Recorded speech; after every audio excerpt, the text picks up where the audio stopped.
매일 소심하게 그러지 말 걸 그랬어. 오늘도 또 머리를 싸매고 있다.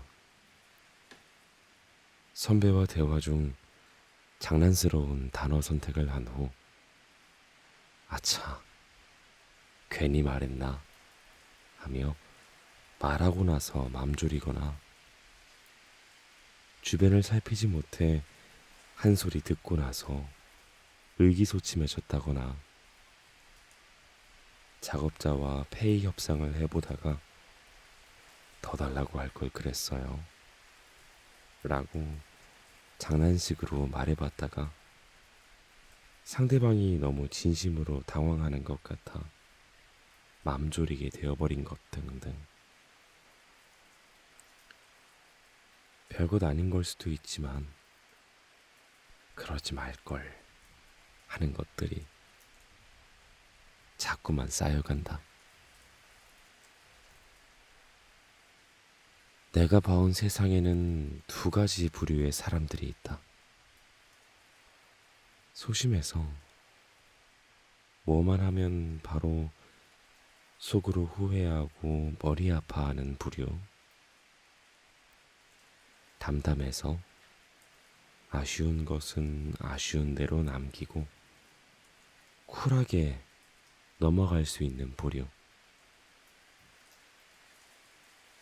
후자의 사람들을 보면 부끄러움도 자신감도 모두 다 가지고 앞으로 나아갈 수 있는 그런 워너비의 부류처럼 보여서 대단하다는 생각이 든다. 가끔 보면 저래도 괜찮은 걸까 하고 내 기준에 맞춰서 괜한 걱정을 하지만 정작 당사자들은 걱정 없이 앞으로 안 그러면 되지 뭐 하고 쉽게 넘어가는 모습에 저런 쿨함을 배우고 싶어질 때가 많다. 물론 그들도 그들 나름대로의 고충이 있겠지만 그런 쿨함을 가지지 못한 나는 행동 하나하나가 걱정스러울 때가 있다. 쫄보니까 아무것도 안 하면 걱정할 일도 안 생길 수 있을 것 같은데 그럼에도 불구하고 자꾸 후회되는 일들이 쌓여가는 것은 담담함을 가지고 싶지만 아직 그러지 못해 그런 걸지도 모른다. 그렇게 매일매일 쌓여가는 고민 속에 오늘도 또 머리를 싸매고 있다. 아, 그러지 말 걸 그랬나? 일단 먹고 생각해. 아무리 고민을 해도 뭔가 안 풀리는 날이 있다. 분명 생각을 하고 있는 것 같은데 아무것도 떠오르지 않고 분주하게 움직이고 있는데 진행되는 것이 아무것도 없을 때 내가 뭘 하고 있나 싶다. 그럴 때는 일단 뭐라도 먹고 해보는 건 어떨까? 거창한 게 아니어도 내 몸에 들어간 그 친구는 내가 힘낼 수 있게 해줄 것이다. 예전부터 난 뱃속 상태에 따라 컨디션이 크게 차이가 나는 편이었다. 꼬르륵 소리가 나기 시작하면 마치 잘못 맞물린 태엽처럼 사고가 멈추기 시작한다. 먹어도 금방 배고파지던 소위 연비가 나빴던 나는 정신 차리라고 수도 없이 속으로 외치지만 그저 마음속 외침일 뿐 힘이 나지 않으니 말도 제대로 할 수 없었다. 괜찮냐는 물음에도 괜찮다고 억지 웃음을 지으며 겨우겨우 일을 마쳤다. 그렇게 일을 힘들게 끝내고 나서 아무리 그래도 그게 안 되다니 너무한 것 아니야? 하고 자책하며 초코바를 하나 사서 입에 물었다. 맙소사. 갑자기 머리가 돌아가기 시작한다. 힘이 돌고 방금 전까지만 해도 해내지 못했던 것들이 되기 시작했다. 아까 일이 머릿속에 다시 떠오르며 왜 아까는 안 되더니 왜 지금은 이렇게 내 맘을 속상하게 하는 건지 자책감이 든다. 그 후로 가방에 뭐 하나는 꼭 가지고 다니기 시작했다. 하다못해 사탕 하나라도. 못하고 실력이 없더라도 내가 못하는 거지. 배가 고파서 안 된다는 핑계를 대고 싶지도 않았고, 그로 인해 남들에게 부끄러운 모습을 보이는 게 참 싫었다. 나중에 더 괜찮아질 거라고 참아내기만 하려는 내 머리와 달리 연비가 나쁜 내 배는 이렇게 솔직했다. 필요한 것을 조금이라도 주면 열심히 힘을 내준다. 금방 다시 힘이 떨어진다 해도 그걸 미리 걱정해서 지금 현재를 망칠 수는 없지 않은가. 부족한 것을 채워주고 그 다음 앞으로 나아가자. 복잡하게 생각하면 앞으로 나아갈 힘마저 잃게 될지도 모른다. 일단 먹고 생각하자.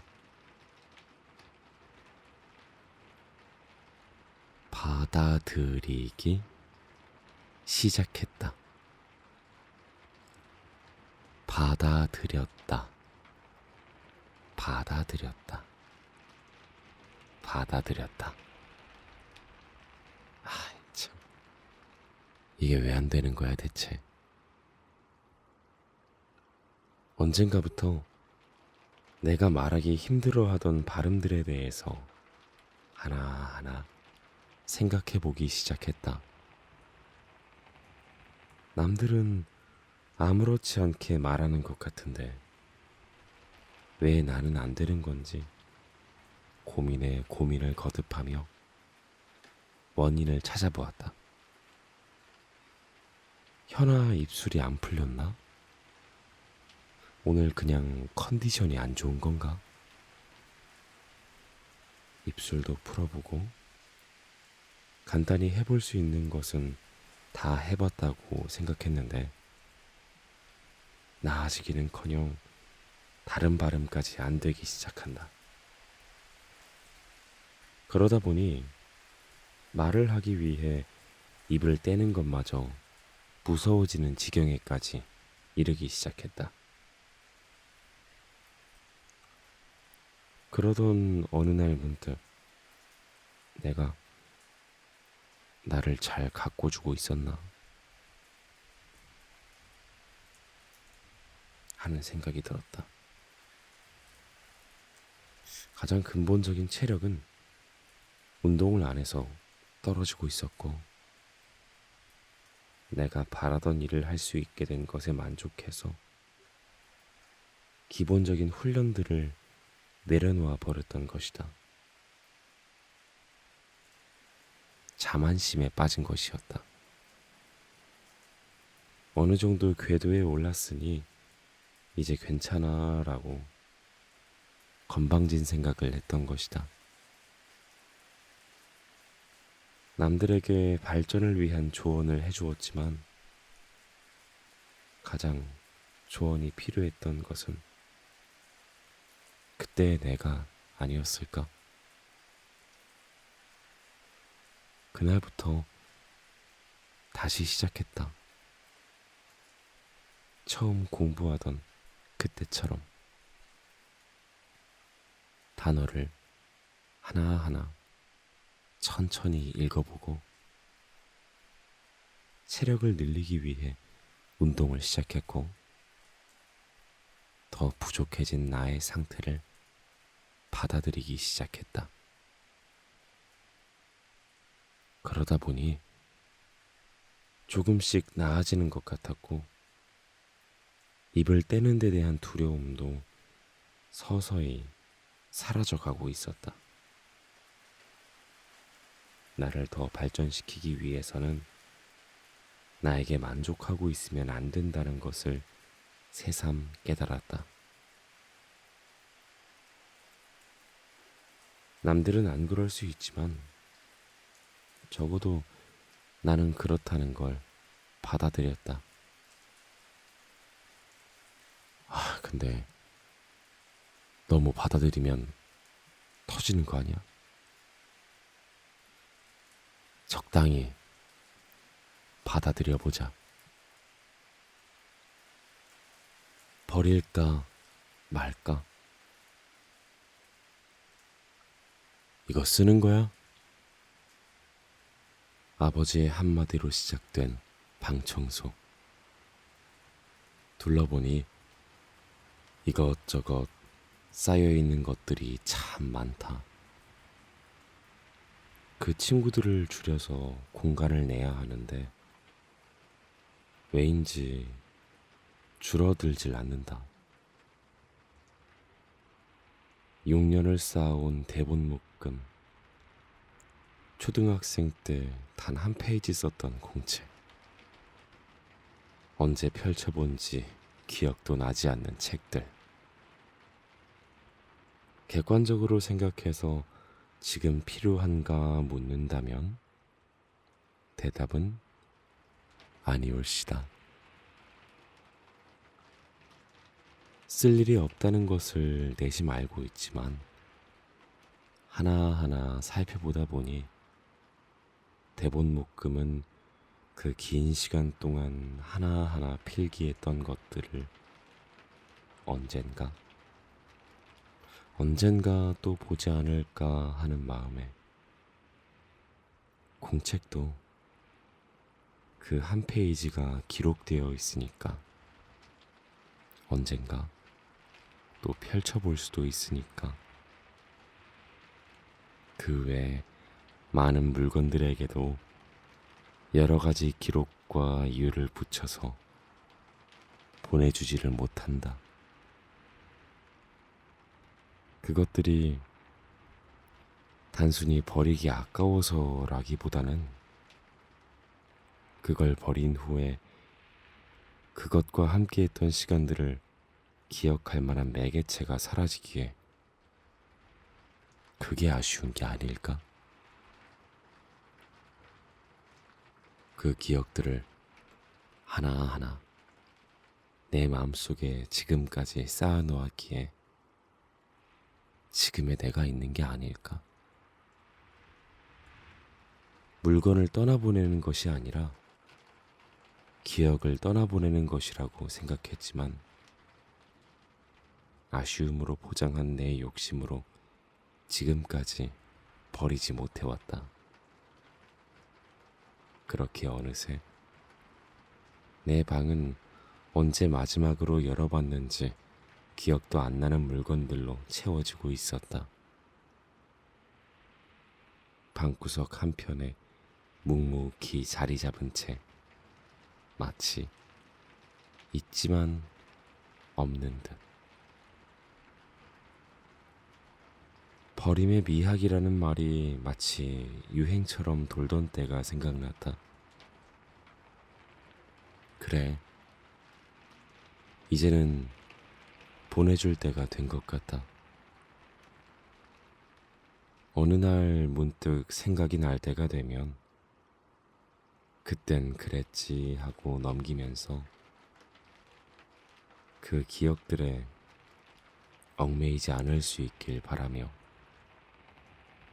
아쉬움이 남아도 용기를 내서 나를 조금 더 가볍게 해보기로 했다. 아마 새로운 기억들을 다시 채우고 또 떠나보내겠지.